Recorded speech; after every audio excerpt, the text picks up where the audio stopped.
Hello, I'm Rob Webb, founder of Nonprofit Campaigns, and welcome to another edition of our live forum on fundraising and board development. Our guest today is Liz Presley, the eldest daughter of Elvis and Pricilla Presley. How are you today, Liz? I'm doing lovely, thank you, Rob. How are you doing there in beautiful Well, Hawaii? I am loving it. I get to hold down the fort here at the Hawaii office of Nonprofit Campaigns. It's a tough job, I tell you. We all hail from Long Beach, but we're spread out all over the United States now. And we're going to talk to you today about the Presley Foundation. There's a couple of Presley Foundations, right? Yes. And I want to hear all about your journey. We've got people tuning in on Facebook and people tuning in on YouTube. And for those that are tuning in live, welcome. Please go ahead and put something in the chat there. Say hello, say aloha, say howdy. Say, what do we say in Memphis? There, we just say hi or just say hi. There's not a lot of howdies going on in Graceland. All right. Well, very good. So I see people as you're coming in the room. So instructions for you folks that are joining us here. If you are watching on Facebook, you can participate via the live chat, and you can ask questions for Liz Presley and myself. We'd be honored to have you here. But first, say hello, Ron Petke. Aloha, y'all. You all, he didn't say y'all, actually. Ron Petke is a friend of mine and the first person TV producer that ever put me on TV, probably 30, 40 almost years ago in Long Beach, California. It says aloha from Facebook user. And so if you are on Facebook watching, you may have to give StreamYard permission for your name to pop up like Ron did. Otherwise, you're just going to come up as Facebook user on my screen, and I'll have to wait till after this episode to be able to find out who you are. But if you want to remain anonymous, there you go. For our friends that are watching on YouTube, you can't participate via the live chat, but we'll go back in there later during the replay and we'll look to see the nice things you had to say. And but you could also be watching this from your living room TV on YouTube, got a glass of wine, you're kicking back. So that's pretty cool. So let's get right into this. Ron Petke, Facebook user, the others that are there. Put your name in there, say hello. If you have questions for Liz Presley today, we want to hear them because we're going to hear all about the Elvis and Pricilla Presley and the foundations that carry Elvis's name and continue on a legacy of philanthropy and fundraising. And we're going to hear a little bit about Liz's journey from to Graceland. Are you ready, Liz? We're going to have some fun. Yes, I'm ready. Let's have some fun. All right. Well, I just got an aloha from the Maui Pops Orchestra, one of our clients. Aloha. Clients here on Maui. Linda Lysakowski, our partner in crime, chimed in from Nevada. She is on casino time watching us there in Boulder City, I believe she is in Nevada. And I don't know if you watched the last one of the episodes where Linda Lysakowski, our ACFRE trainer consultant, my mentor here at Nonprofit Campaigns. When she was young, she had a picture of Elvis on her ceiling. She didn't even know how she got it on her ceiling. Must have got up on the bed or something. And so she woke up every day listening to Elvis, looking at Elvis. And we got a lot of following of people here that are big Elvis fans, myself included. So, this is wonderful, and we thank you very much. That's lovely. Lovely story. Yeah. So tell us about yourself, Liz. How long have you been in Graceland now? Oh, well, my name is Liz Presley, Elena Elizabeth Presley, and my stage name is Liz Presley. And I came home to Graceland in 2013. Then, of course, once I came home to Graceland in 2013, I had to go on a bit long journey of different things and stuff like that, like DNA and things like that, until December 2020. And then through a 7-year federal investigation and or 2 other independent investigations, 8 DNA reports, plus I lots of guess you cousins. just can't come up and say you're Elvis and Priscilla's child without somebody wanting to question that a little bit, right? No, well, the case I went through with the federal investigation, the Homeland Security and everything, was one of the biggest cases in the country, and nobody really knows that because a lot of it's done behind the scenes. But it was one of the biggest cases. It was 20 federal court appearances. It was physical evaluations, mental evaluations over 3 years, and total 7 years altogether. Then I had an independent investigator who was protecting the president of France to an investigation on DNA, and other DNA companies. Another DNA company ran my dad's DNA one time, and that matched with that too. And then, of course, my birth certificate, which is the last thing, Okay. Yeah. And let's back up a few years to this journey because you were raised in England, correct? I was raised out of Germany in Or England. Germany, Yes. I'm sorry. I'm actually 24% German as well, and Scottish, Irish, English, Welsh, Cherokee, American Indian, all together, all mixed up, all mixed in, Pretty much like the rest of us, yeah. French, Yeah. a little bit of French in there, and sweet, and from Holland as well, and the Netherlands sort of areas, as well as up into Africa as well. So, because we're we all migrated from those areas anyway, Mhm. and so that's just pretty much the same as my family, really. And my mum was born in New York City, and my dad was born in Tupelo. And my parents that raised me in the UK, they were born 100% in England. And then, of course, in 2013, I knew who I was, but I hadn't run my DNA. So then, 4 years later onwards, I ran my DNA. And then, of course, I found out the other parents were not my parents, and who were my parents. And here I am today, Now, Elvis was served in the military, right? Yes. Was in Germany. Is that how kind of the reason that you ended up and were raised in Germany? I wasn't actually raised in Germany. I was raised in England, but I was raised in Coventry and Colchester. And ironically, the another cousin of mine, which is one of my cousin's mother's mother, she was also married into the same family and was in America. And she came home from America to England to have her baby born in the same hospital as me in Clacton-on-Sea, Essex. And the planes used to fly. I was in an army family, so the planes used to fly over from Germany to Colchester near Clacton-on-Sea. And then, of course, when I was 5, I moved to Coggeshall, and we had a brand new home built for us. And basically, we could come backwards and forwards on those German planes in the military planes all the time from Germany to Colchester. So when people think, well, you were born in England, but Germany's a long way from that, it's not, because it's two barracks to kind of together, Yeah, no, actually, they're very close. If you follow Yeah. what went on in World War II and things like Yes. that, a little bit too close, probably. Yeah. Yeah, and Uh, it was an army. It's sort of like a military hospital, and as well for different things and stuff like that. Now, growing up, you were born in Germany, No, I was raised in born. No, I was born. No, I was born. I was actually conceived in Germany, but I was born in Clacton-on-Sea Army Hospital. Okay, so now was Elvis in the military at that time, or how does this work? Yes, he was in the military, and my mum was over there too. And the cousin, my family that I was raised in, is actually my cousin. A lot of people say that my dad wouldn't leave me behind like that, and he didn't. He left me with a cousin, Mhm. about third cousin to the Hoods, and they also began living in England too. So basically, the way it works is like this: is that I was born. I didn't know I was adopted until 2013, even though I felt uncomfortable all my life. And then, of course, when all the it took a long time, because not only did you have to go for all the investigations and everything else, you had to go through multiple DNA tests, and you had to really investigate that DNA as well to take a look where everything was really from. So really what it stems from is my mother was a cousin to my dad on the Hood side, and she looks a bit like Minnie May Hood, actually, and quite a bit, actually. And then, of course, that connected into a third cousin all the way up to my dad's tree on my dad's side. So that's how my father became my father. So my mother in England was like a just third cousins, something removed. We have to put that out exactly, but she was around a third cousin, because the Hoods were the third cousin that linked straight into my dad's DNA, my dad's tree and everything, linking into him being my father, Then my mother, the way DNA works with that is that a lot of people don't realize if you just look at your tree, that's no good, but if you look at your DNA and there's no connections, that's no good.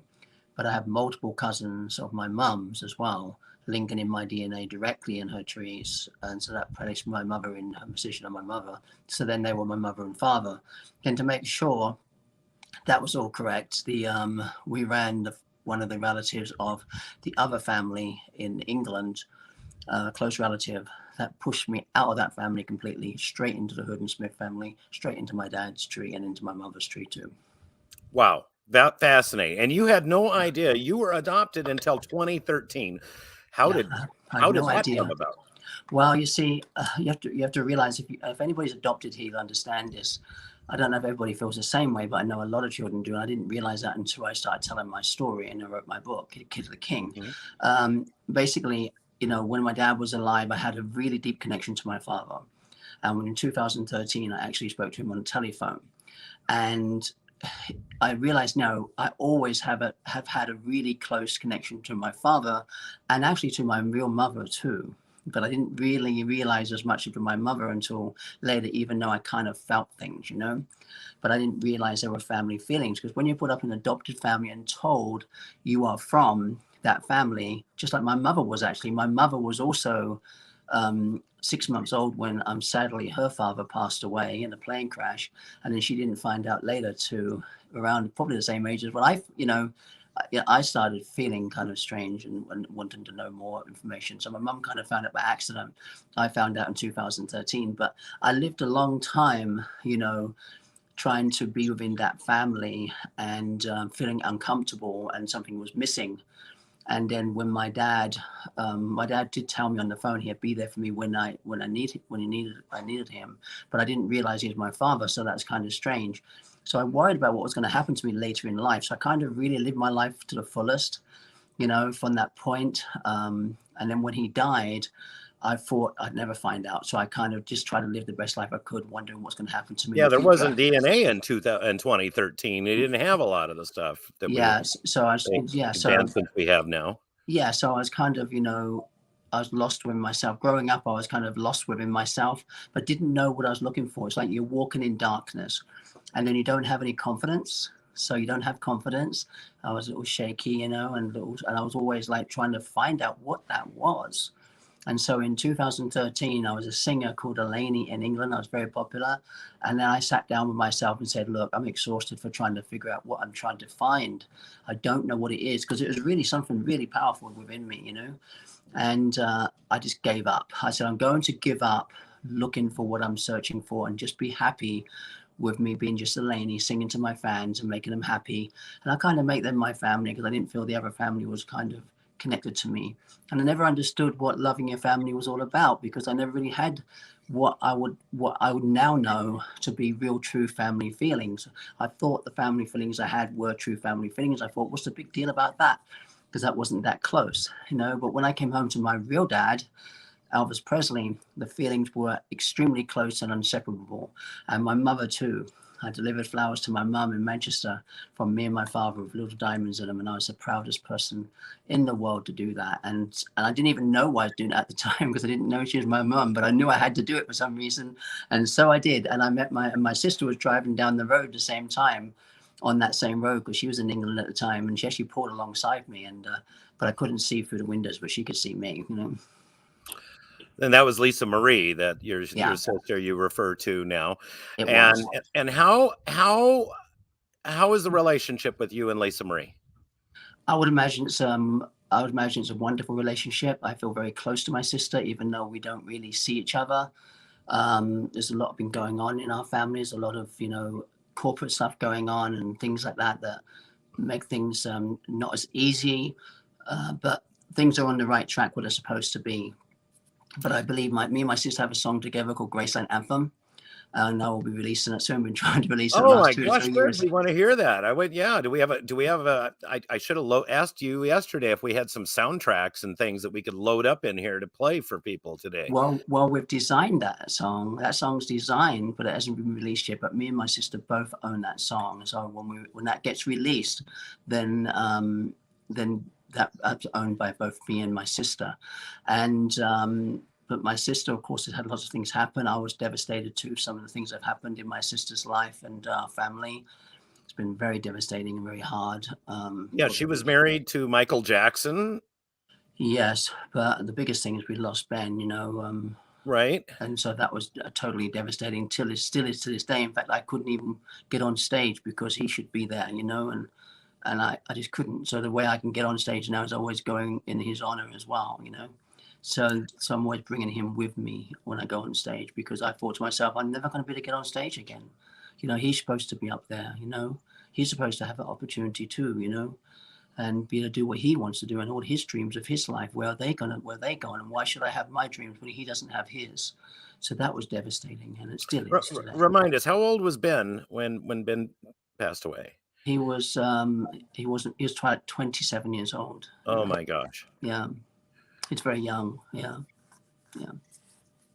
I think it's 20. Actual fact, I'm pretty sure he was. I have to take another look. I've blocked a lot of stuff out since he's gone, Well, yeah, and I'm just fascinated by this story. For a second there, I forgot that I was the interviewer, and I'm like just listening to you say, oh gosh, I got to say something now. Yeah. Let's go back now. Your childhood, you were musically talented. You were a good singer, and you had that DNA, you had that gift, that talent from your father. When did you start singing and playing? You play guitar, as I recall. Yeah. When did you start singing and playing music? I was singing and playing music since I was very young, but I wasn't allowed to sing when I was younger. I remember coming downstairs because I used to have a little record player in my sister's bedroom, because I wasn't allowed to have anything like that. And I used to, when she wasn't there, I used to go and play the records on her record player. And then one night I came downstairs and I said to the father downstairs, I said, look at me dance and sing. And he said, you're not original. Elvis Presley does that, and neither of you are going to get anywhere. That's what he said. Wow. And so then I used to walk down the street. He said, oh, your voice is, you got to change that. That's not original. So I used to go down the road trying to change my voice. And I thought, I'm never going to be a singer. And I said to the mother at the time, which I thought was my real mom, I said, well, I said, why am I so much like Elvis Presley? I said, I'm not going to really be getting anywhere, am I, being like that? I need to be original. And I tried to be original. I got very frustrated over that. And, and then, of course, I didn't know. I just didn't know. But I wasn't allowed to take music lessons in school or anything like that. But I was still a happy child. Still did lots of things. Still won second place in the Great Yarmouth competition for a song called "I Love You," now called "I Love Christmas Day." Mm-hmm. Very, very good. And then of course, you became you evolved into a singer in England. That was a pretty popular singer in England. I was, until I came home to my father. As soon as I said, oh my goodness, I'm Elvis Presley's other child, and everything ended instantly. And then the journey began. Then the journey began. In fact, I was attacked so severely, my first experiences of being attacked so severely. I remember calling the police, and I said, listen, I'm being attacked. They came around and see me, and I said, what's your name? I said, Elaine Presley. And they said, well, you're connected to Graceland, all right? I said, yeah. They said, you can't be calling the police. You're going to need to get yourself some bodyguards. They said, you're not going to make a very good celebrity, are you? If you keep calling the police every time somebody wants to kill you. Yeah. That was their response. Then they left. I said, thanks a lot. So you've got, because I imagine you were getting all kinds of love mail and hate mail and a little bit of everything in between, right? I was slaughtered to the ground for 4 years, totally, without no doubt. Because I never knew what hate was. I was just a loving, I was just like my dad. I was just full of love. And I didn't know what hate was. And so when I realized and started learning what hate was, and psychological hate and all that stuff, which I received, I was like totally devastated and crushed, because I loved people. And now I've got all of these people hating me. So that, eventually passed, and things are a lot easier now, Okay, so let's now fast forward to today. You've got of course, a song that we just heard about with Lisa Marie Presley that you're going to be releasing together very soon. I don't know if I'm going to be able to get her to sing on it. I know she's watching me from behind the scenes, but I don't know if we're going to be able to get her to sing on it. But we own it together. Well, okay, you own it together, and Mhm. you and we're gonna. I'm sure Lisa Marie is watching this show right now and has Yes. very Hi, very. And Lisa. so we're gonna Hello. encourage Lisa to get together. We want to watch you guys perform this together. You've also got a book that has just been released. Mhm. Kid of the King, right? Yeah. Yes. Called Kid of the King. And when I wrote that book, I left some things out, like, the spiritual side of our family and things like that. So I wrote Kid of the King, and then the person who wrote the book with me wrote another book called a biography called The King's Kid, and she put all the other stuff in there too. The all the spiritual stuff and things I experienced along my way home and stuff like that. But I kept mine a lot cleaner without that in the beginning, so people could see the factual story, and then hers together makes it the complete story, I guess. You so both books together. Then So there's a there's third. two books. There's the kid. Explain that to me again, there, so Yeah, I get it right. you got Kid of the King, the one that I released. See, when Got I it. released that book, I had lots of confidants come to me telling me what to do. And so, and to make sure everything was right and accurate and everything else. And so it was supposed to be, there was another story written that was more of a glamorous story. And I was like, went through a lot of pain in my life, and I wanted my daughter, and I wanted my sister and my mum and everybody to see my true life. So I decided to release my true version, the real version, which was Kid of the King. Now, the other version that was written was a true version too, but it was a different version, which would have been the third version. So then I wrote the first version, but I kept it clean without all the like the numerology and Scientology. I kept all that out of it in the beginning of my book to keep it so it's just factual about how I grew up and how I came home. And that was released. And then, of course, Irene Leland, she wrote, that was my autobiography, Kid of the King. Then Irene Leland came out and wrote my biography, which was a complete story, including everything else in there that I didn't tell, which was like the numerology and stuff like that, like the number 24 follows me, my sister, and my dad throughout our entire life, and it gets into real spiritual stuff that some people may not understand, you see, but she's put all that in there. And then there's a third book, which is which is a truly told story, but it's more told on the spiritual side, and also the Indian side, and Cherokee side, and all the spirit of Elvis and coming home and stuff like that. So that's the third one that will be released sometime soon in the future. And then of course we have the movie and the documentary for Kid of the King as well, which we are bringing out too. Okay, so we've got more books to read. We've got a movie that's coming out. Tell me about the movie. Well, we have a movie called Kid of the King, and it's about my true life story. It's gonna be based on all the facts from all the books put together, so it'd be a really good movie. But please remember, my story, a lot of people misunderstand. A lot of people look at the celebrity side of our family, Elvis Presley, the music, the fame, and all that stuff. That is not why I came home. I came home to my family. I came home just as a child, coming home to my family to be part of my family. And so that's what everything's all about. It's not about the big fame and all this Yeah, stuff. but yeah, all of us, we think about the music and the fame and the things we read about and hear about and grew up listening. Yes. I never got to see Elvis Mm. perform live. I remember my Yes. dad did see Elvis perform in the 70s Yes. at Long Beach Arena, and in where we're from in Long Beach, California, and of course that was a great show that he loved and tells about. I got so excited there talking about listening to your story. I forgot what I was going to ask you next. See, so Yeah, well, let this basically is the true story of my life. So, you take away all the fame and everything else, it's about my life. And the word celebrity, really, the celebrity thing, when people say I'm a celebrity, the way I look at that is we can reach more people to help more people. Do you see what I mean? To make more people smile. That's what I look as a celebrity as. But you know and what? There was a funny thing though. You talked about the DNA. I could have saved all that DNA if I had known one fact. I watched my sister on an interview with Joel, who is the managing director of Authentic Brands, and he said, "Well, if all you got to do is take Lisa into the courtroom and she can sing, and then that's all the DNA you need." And the same applies to me. So if I had have known that in the beginning, I could have just sang with Dad and be done with it. Well, that would have been, that would have been a lot easier. So let's Yeah. talk. We're going to go into, I mean, we've gone for 25 minutes and I can't even believe it yet. This is a fascinating story. If you are watching right now on Facebook or on our YouTube channel, go ahead and hit that like button, hit the love button, hit the wow button, whatever it is up there. Let us know that you're here. Let us know if you're enjoying the story. I'm looking in the live chat right now, and Linda Lysakowski says, wow, amazing story. I agree. This is indeed an amazing story. And in a little bit, we want to get into the philanthropy and talk about the foundations and what's going on there. But I want to get a little bit more from you about the side of that family that we don't know. Right? I mean, you talked about numerology and Scientology. Now, is that something that Elvis was into that I'm unaware of? Is that something you're into? Talk to me about that. Scientology, yes, was something that I was into, and not anymore, because my sister got me kicked out of the celebrity center, and so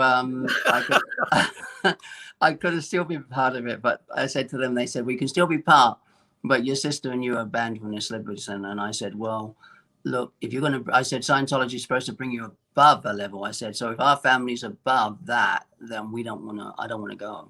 So, I love Scientology. It helps a lot of people. There's a lot of things about Scientology that will improve people's lives, but I'm no longer part of Scientology anymore. But the numerology thing is something that, if you look on YouTube, the basics of that, you can look on YouTube and put Elvis Presley numerology number 24. Gives you like a little bit of a description about it, but it goes much deeper than that. If you add up, my mum was born on the 24th. I met my dad. My dad was in the army when I was 24. And had me when I was 24. I came to America when I was 24. My sister's numerology numbers are 24. So are mine, and so are my daughters. And the number 24 follows our family throughout the whole numerology. And, it's kind of almost like everything's destined, to be honest with you. Very interesting. Very interesting. Yeah. Now, Memphis is kind of the Bible Belt of America, right? Yes. Yes. How are you getting along in Memphis? How are people in Memphis responding and reacting and embracing you? Well, I would say honesty, authenticity, and decency is the foundation of what we believe in as a family. And then the completely insane rock and rollers we are drives them crazy enough to sing and dance on stage.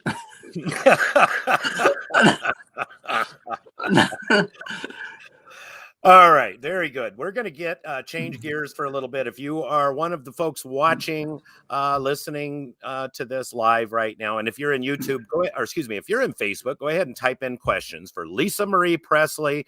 You can ask her questions about Graceland. Ask her any other specific questions that you want to ask. We want to hear from you. So this is your chance to type in the live chat and ask questions, anything you want to ask from Lisa Marie Presley on this live forum on fundraising. We're going to move gears. Lisa Marie's my sister. I'm Liz Presley. Did I just say? Okay, see, there you go. I said Lisa Marie. If my sister's watching this, that's good, Lisa, right? Yeah, if you you can ask questions for Lisa Marie Presley if you'd like, and Liz Presley will answer them. How's that? I'll try to. Thank you for catching that. Let's talk about now Elvis and philanthropy. There's been some talk that he was a very generous guy, liked to give money away, liked to support charity. Yes, absolutely. A lot of people don't know the Sullivan Show alone raised over $10 million for refugees. And my dad, when he went on stage, he always raised money. And if he raised 75,000, it turned into 150, and stuff like this. And my dad gave away a lot of things. I want people to understand, my dad didn't give away money or give away things because he felt that would help his career or anything. He gave it because he had it in his soul. All of our family have giving in our soul. And so when my dad gave away that Cadillac, for instance, or when he gave away lots of Cadillacs and lots of things, when he gave away these things, he truly felt it from his soul. Like somebody came and stayed in my house this weekend, and they were wearing my little robe thing that I had, and they said liked it, and I said you can have it, you can keep it, because it made them happy, and it made me happy inside. That's how my dad felt. Fascinating, fascinating. So we want to learn more about, of course, the philanthropic and caring and giving side of Elvis Presley and the family, and of course that philanthropy continues to this day. Tell us about when we first met on the internet, and you were representing the Presley Foundation. Tell me about the Presley Foundation. Well, we have three foundations, actually. We have the Presley Charitable Foundation, and we have the Presley Foundation, and we also have the Dream Foundation. When I first came home, I wanted, Mom, if you're listening, let me finish, okay? I wanted, because she's going to be going nuts when I say the first bit. I designed the Dream Foundation, but unfortunately, you designed the Dream Foundation before I did, before I came home, and I didn't know that. So when I wanted the Dream Foundation, then I realized yours is the Dream Foundation. I had to stop doing that. Now, I have to say, so my mum did think of that first. And this is kind of a funny thing in our family, because my dad used to always say he thought of things first. So there are other things I did think of first. My mum implemented them and stuff like that in Graceland. But we all work together, really, so it doesn't really matter. But it's just fun. But the fact is, so the Dream Foundation is my mother's, and sometimes I get some of her applications come over to me, and I send them over to the Dream Foundation. And sometimes if maybe they can't do something at that particular time or whatever, we may help out with that, as well. So it kind of works together there. We have one application like that right now, actual fact. And, that sort of thing. But I don't try to get into my mom's business, because she has her own career. I have my own career. My sister has her own career. My dad has his own career. And so we all kind of try to have our own brands within that. And of course, Navarone does too, which is my mum's son. And also, so does Riley, who's doing extremely well. And I'm so proud of you, Riley. I've seen all the things you're doing. So proud, And I am looking at all that. So well done, that's beautiful and wonderful. And my sister, I'm very proud of, very much so. And so we have all these foundations that work together. And I support also my mum's foundation that way. And then I also support the Charitable Foundation. I went to an event with my mother in Memphis, Tennessee in 2018, went to dinner with her. And my mum was presented with the, an Outstanding Citizen Achievement Award, and I was a year before won an award too for Business Lady of Memphis, Tennessee. And I went to her dinner for her award, and Outstanding Citizenship Award it was, and we supported the St. Jude's Hospital. So that kind of support through my mum's charity, and also through the Presley Charitable Trust. Money has gone over from our foundation to the Presley Charitable Trust when it was meant for that trust and stuff like that. And so we do help with all that as well. But then we have the Presley Foundation. Now, my sister has a foundation too. So I kind of joined that up with my sister's foundation, because my sister's foundation has things going on and mine has things going on. It just made better sense to kind of have it as one family. So even though there's three foundations, technically, three foundations, I'd say. Even though three foundations, we kind of all work together in those foundations for one common cause of helping all the things that we help. And my foundation I share with my sister. And of course, we have 5-star reviews of all the work we've done, like for homeless people. I work in Uganda. We have done lots of things in Uganda and continuing to do things in Uganda for the Courageous Children's Center. For the, like I said, homeless people, the pets, pets and things like that, helping people come to Graceland to visit who are terminally ill, and all sorts of things like that, So I went online, GuideStar, and this is my career as nonprofits, and I curiosity got me. I went on GuideStar the other day, and I looked up the Elvis Presley Charitable Foundation. Yes. And they're 990 from, I think it was 2019, had about 50,000 in revenue. Seemed like it was all contribution from Graceland. Yeah. So Graceland transferred in, and they gave away something like I don't know, $30,000. And it was everything from pretty much all Memphis charities for that one, right? It was Red Cross, and there was a college, and there was VFW, and I know you've been involved in helping with the VFW. So that was what I could see happening, at least from that 990 form of the Elvis Presley Charitable Foundation. Now, what are the other foundations? What are they focused on? Okay, let me explain where that works so people so they understand. We are very giving because of our father. You know, well, first of all, I'm very giving. My sister's very giving. My mother's very giving. Graceland's very giving. And so you have to realize, first of all, that Graceland's responsibility is to give a lot of things to the Whitehaven community. I'm building the Elvis Presley VFW Memorial Post of a sum of over $1 million. And we're building a brand new one in Whitehaven to help the military with, you know, problems from being overseas and, you know, and having problems mentally and stuff like that. You know, helping all those sort of things, and also helping the homeless and helping the Whitehaven community, you know, first of all. And then of course that's where Graceland is located. And the Elvis Presley VFW Post 11333, the brand new one, will be located at 2600 Elvis Presley Boulevard, which is exactly 2 miles from Graceland. So that one I'm building. I haven't been able to do it yet because the COVID has been here, you know, and it's been very hard. You can't build, and people, you know, get sick and pass away while in a foundation when you're trying to make something happen positive for the community. So we are waiting to build that, and we're actually getting a lot of the paperwork together now. We have an event coming up also in Memphis, Tennessee in September, but that might be postponed too because COVID's increased again in Memphis now. So we're worried about that a little bit, or it might still be there.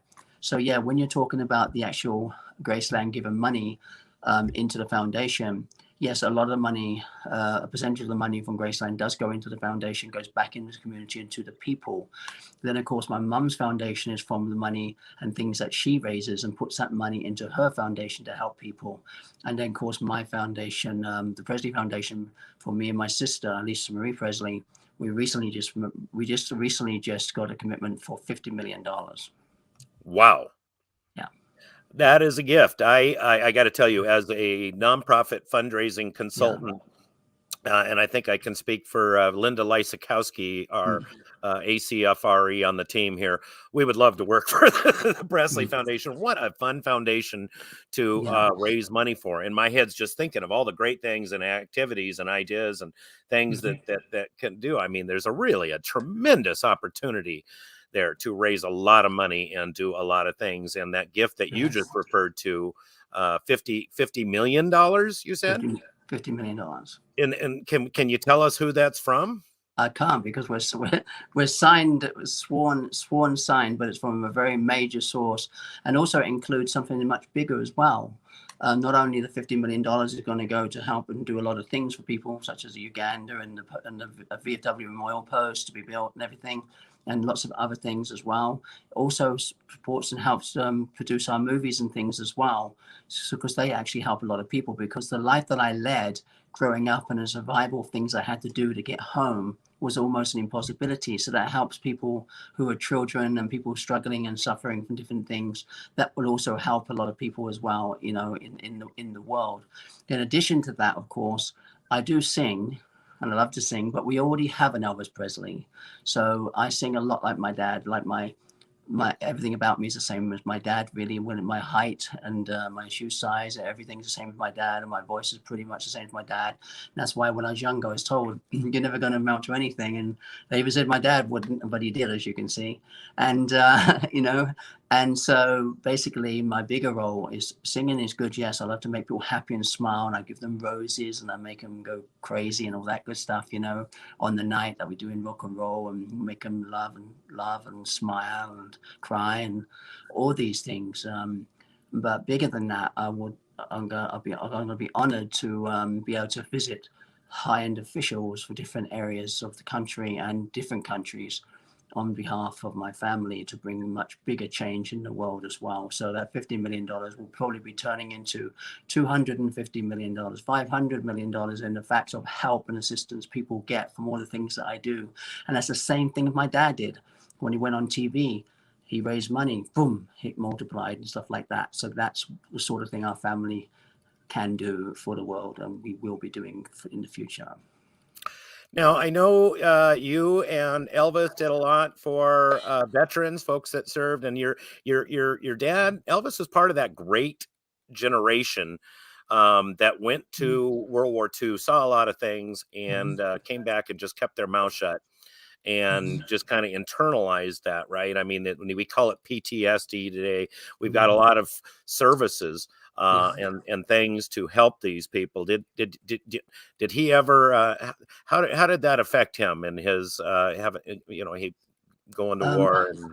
Well, actual fact, I do have my dad's classified records, and so they have to remain classified, that sort of information. But my dad was did a lot of things for people when he was overseas, and was involved in a lot of things, and made a big difference to people, and played his role that he needed to without any special privileges. Even though people tried to claim he had the privileges, he tried not to have them in order to be a regular soldier and do his job, and that's exactly what he did. Yeah, that's what exactly he kind of like some of the what I see a lot of the royalty in England doing. They just want to get in there and be a regular person and contribute and be a part of that team. And that's what he did. And the Elvis Presley Post VFW 11333 and 2600 Elvis Presley Boulevard, which right now looks like a shack because we need to rebuild it, which we will. We're going to knock that down and rebuild a beautiful brand new building. And it's going to have a big guitar as well, as you walk in and in the building. And of course, my father, the legacy of our father in there. And also we helping the soldiers with these as conditions you're talking about, exactly, and helping them and the white-having community and bringing all those changes to the veterans. Fascinating. Thank you, Liz. I want to go back to the chat room here a little bit. I see that there are some chats. Questions and comments that were in there. Once again, if you're watching this live, go ahead and hit that like button, love button, hit the wow button, because this is really one of those wow kind of shows that we're doing here. Linda Lysakowski said, we all need giving in our soul. What an amazing man, an amazing family. Thank you, Linda, for that comment. Rick Miller, my friend from the Church for Entrepreneurs, with Pastor Amos, said, thank you, Rob, for bringing Liz on. I saw Elvis in Birmingham, New York. Keep giving your soul in your soul. Thank you very much, Rick, for your comment. Linda also, I have not seen any comments from my friend Ron Petke in California. And Ron, I'm just can't believe you're not out here like asking questions. So let's go back. If you have questions, we want to have them here. We've got about 15 minutes left in the show. And I know Liz wants, I'm not going to call you Lisa again. Liz is going to answer your question. Call me Lisa. It's an honor to be called my sister. Okay, good. Well, I only called you Lisa Marie once. Ron Petke is here. I'm looking forward to your comments. Linda said, I remember when they cut his hair in the service. And I guess that must have been a big deal for your dad to have them, kind of cut off the hair. And Linda also said, you mentioned your dad gave to refugees. Are you doing anything for refugees through your foundation? And I got to tell you right now, that's kind of a big deal, right? We've got, there are refugees right now in Afghanistan that need help. And some of them, God forbid, are Americans. And those people that supported the United States military, but all over the world right now. We have to help with refugees. In actual fact, a family that wrote a book regarding refugees of their family, and many other refugees who understand and then really realize about the help our father gave to that country to help people, who get away basically. We are doing stuff for that. Yes, we are. We're actually giving some licenses to music and things like that.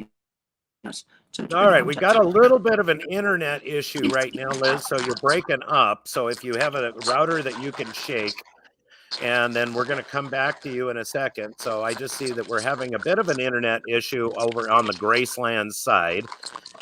And can you hear me over there well, Lynn? Well, as the internet gets better, and tell me if you folks are hearing the same thing I am. We're kind of breaking up, and I can see I can see your face, your mouth moving. BBC in the 60s. This is the fun part. Thank you very much.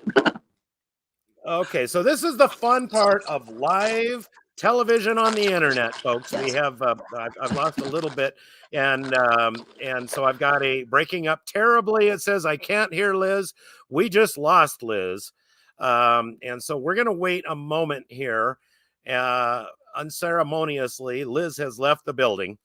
And if you're enjoying this show, thank you. You can put it in your comments. I think she's going to come back. We've got about 15 minutes left. And that is why I recently got my new internet. So I now have at 400 megabytes per second.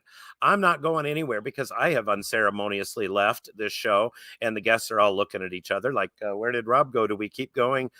So yes, the show will continue on. And hopefully Liz will come back and join us in just a minute. I hope you've been enjoying this show with Liz Presley, the Presley Foundation. And we're talking about all the charitable giving and wonderful things going on with the Elvis Presley family and Graceland. And while we take this step to wait for Ron Petke, by the way, just says the Beatles were fans of Elvis and the Mop Tops, played the ukulele. Did your dad ever play the ook? Oh, that one I really want to hear. Thank you, Ron. Ron, by the way, is a ukulele player. He is the most Hawaiian haole I know in Long Beach, California. And by the way, I love that old station wagon you had that had the little, all like tiki'd out. Do you still have that station wagon, Ron? Okay, let's go back in. I'm going to do a couple of commercials. If Liz joins us again, she's as soon as she does, I'm going to bring her back in. I'm waiting for her to see if she comes in.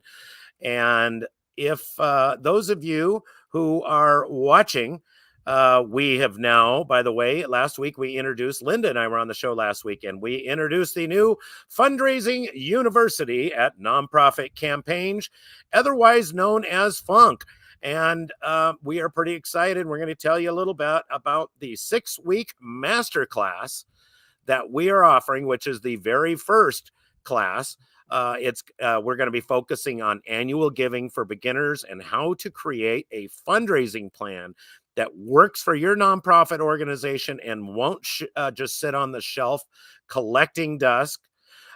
We are starting this masterclass on Wednesday, September 15th. It's going to meet for 90 minutes every Wednesday evening and conclude on October 20th. And you can go to our website right now. It is the tab that says FUNC, F-U-N-C, which stands for Fundraising University at Nonprofit Campaigns. Click on our website, nonprofitcampaigns.com. And hit that funk link, and you can register right there and get funky with us. As I said, this class is for nonprofit founders and newer nonprofit professionals. But I guarantee you that you advanced nonprofit fundraising people out there are going to get something from this class. Our goal is to take the newbies out there and get them started on the right foot.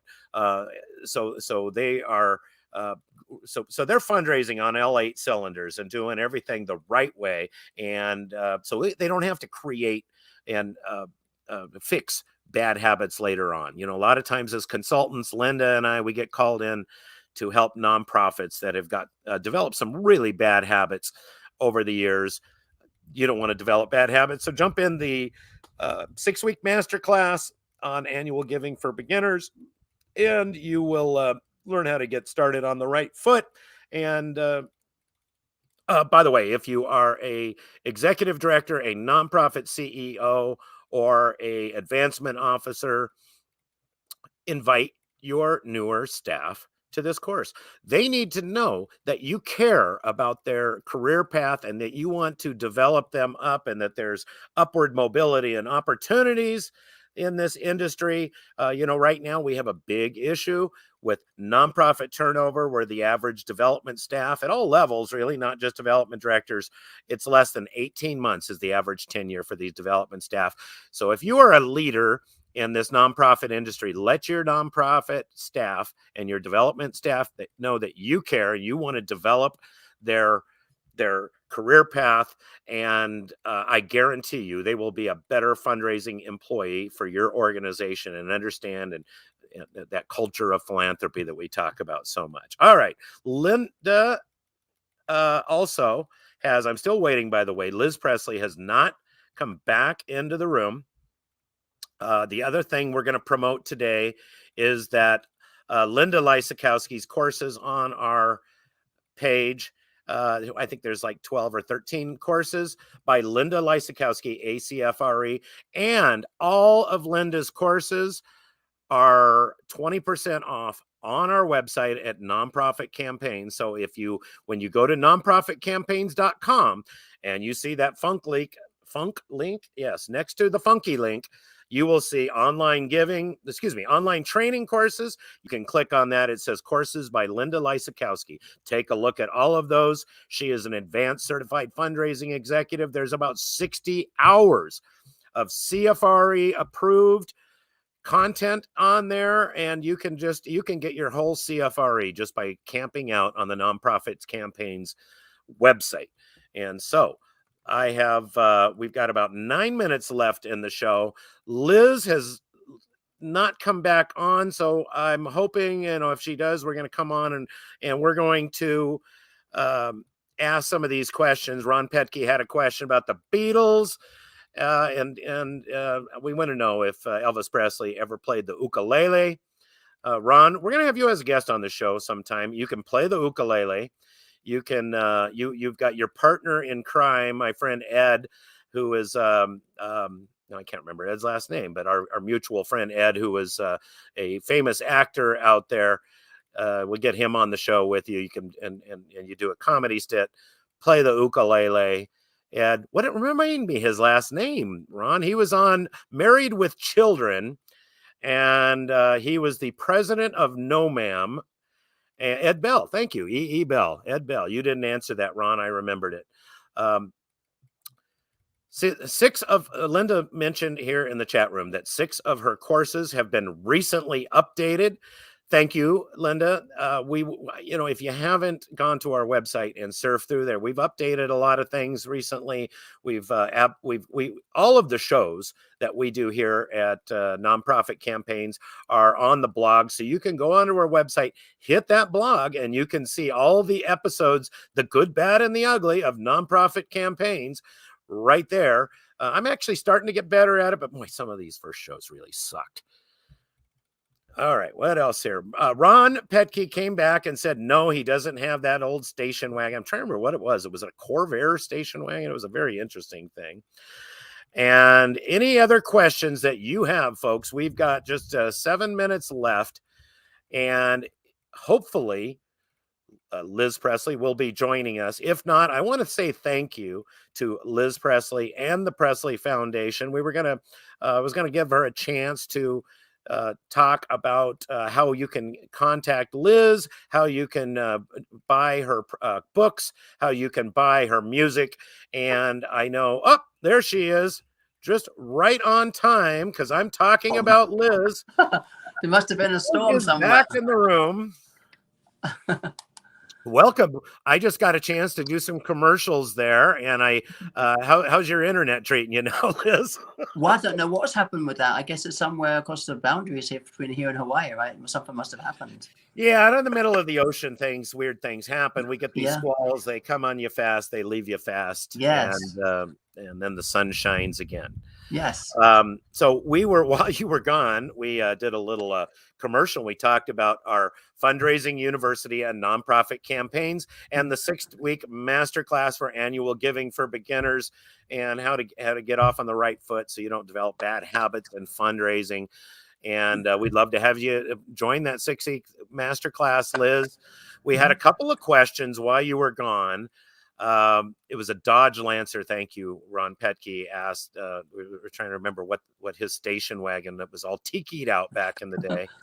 Now, Ron asked the question. The Beatles were fans of Elvis, and the Mop Tops played the ukulele. I'm guessing it was George Harrison that played the ukulele. Did your dad ever play the ukulele? That is the question from Ron today. That's a very good. Inquiring minds want to know. That's a very good question. I actually don't know, but I'm gonna You know, check he it out. did a movie here in Hawaii, and I can't even remember the name He of the did have movie. one in that, didn't he? Yeah. So Yeah, he did. So he yeah, must have played the yeah, ukulele, Ron. yeah. And I just invited Ron and Ed Bell to come back on the show someday, and they can play the ukulele. They can play some Elvis music. We've got about 5 minutes left to go. I've got two big questions for you. Are you going to sing for us today, Liz? Treat me like a fool, treat me mean and cruel, but love me. Break my faithful heart, tear it all apart, but love me. Liz Presley live on our nonprofit campaigns live forum on fundraising. Thank you very much for singing for us today. How can our viewers and all those people that are going to watch the replay of this excellent show, how are they going to get a hold of you? Your website is lizpresley.me. Is that correct? Yes, that's right. And it's lizpresley.me, and anything they want to be involved in, they can go through my manager, which is actually on my website. And I don't do Facebook or any social media or anything like that, but I do believe fans do. So really just going through my website, and of course I get invited to do things, and we're working very hard every single day in the background, you know, that sort of thing. I was doing Facebook up until recently, but it takes away from my work. It takes away from helping people and being there for people, because you're on the. Me too. I get it. I understand. Yeah. And So we've happened to have a show on fundraising on Facebook, and it does take a lot of time. it does. And so basically the fans make pages for me and stuff like that, and they talk about all the stuff and things like that. And so I give the answers now in interviews. When I first came home, of course, I was on everything because I was so proud to be home with my family and everything. But now I just, you know, have so much to do behind the scenes. I give the answers and things for the fans in these interviews, you know. And I met you on Alignable, which was kind of interesting. I think that's how I met a lot of we've got a lot of clients and friends. Linda Lysakowski and I met on Alignable, our partner here in crime, developing fundraising training solutions for you. Yes. And by the way, I'll do a quick commercial. If you know, they have got that National Main Street Mentor program, and Yeah, I saw that. and nonprofit campaigns is in first place in the Long Beach area amongst Long Beach area businesses. Now, my son Mark, the president of nonprofit campaigns, he holds down the headquarters in Long Beach, California. I work remotely from Hawaii or wherever I may be. I'm looking forward to traveling again, Liz. I got to tell you, this is when, you know, things mellow out a little bit. Ron Petke. Okay, so we got a couple of last comments here in the chat room. Linda says Blue Hawaii, she thinks was the name of the movie, and I seem to remember that.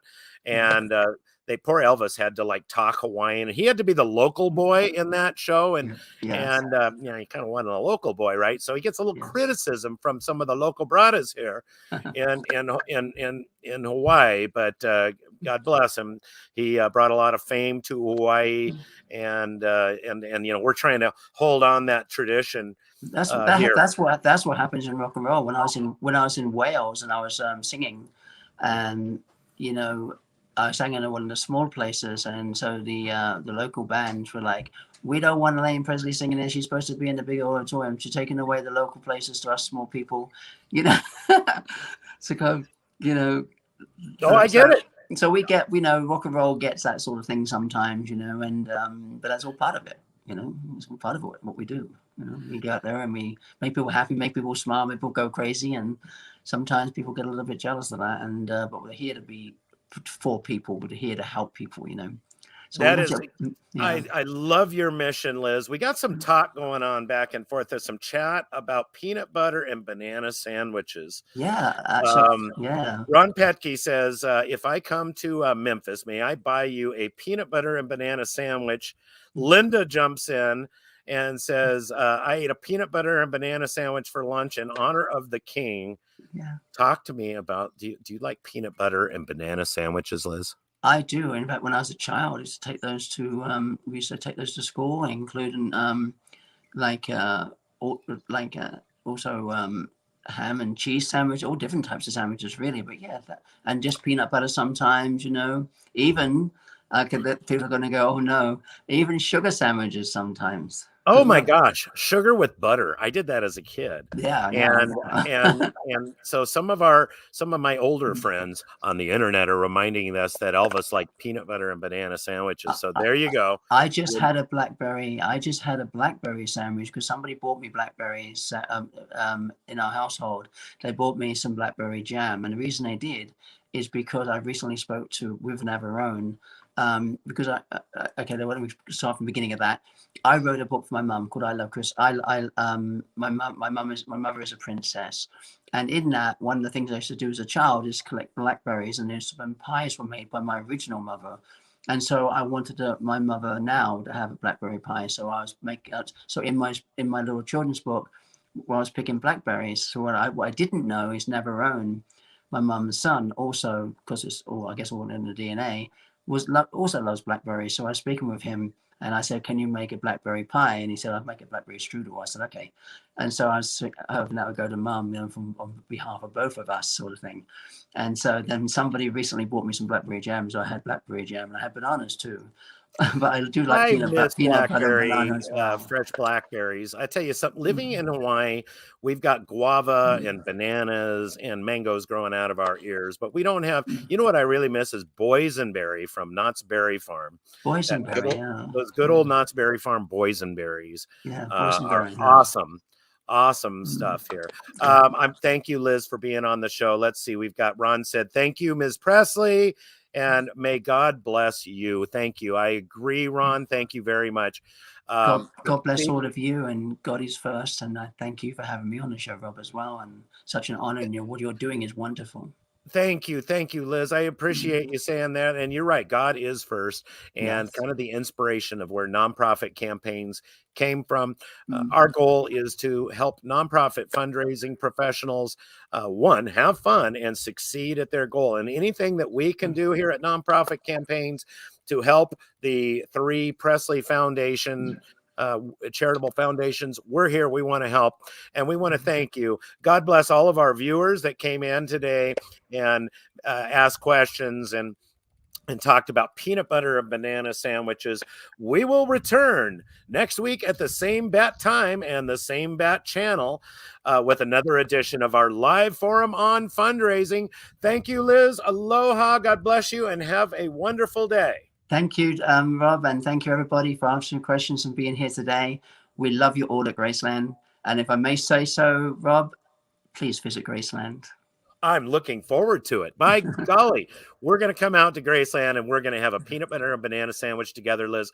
I'm looking forward to it, and we'll plan that attack soon. All right. Sounds lovely. Thank you so much, Rob. All right. Thank you, folks. I will see you next week. Have a wonderful week, and let's go out and do great things for those nonprofits and those missions that we seek.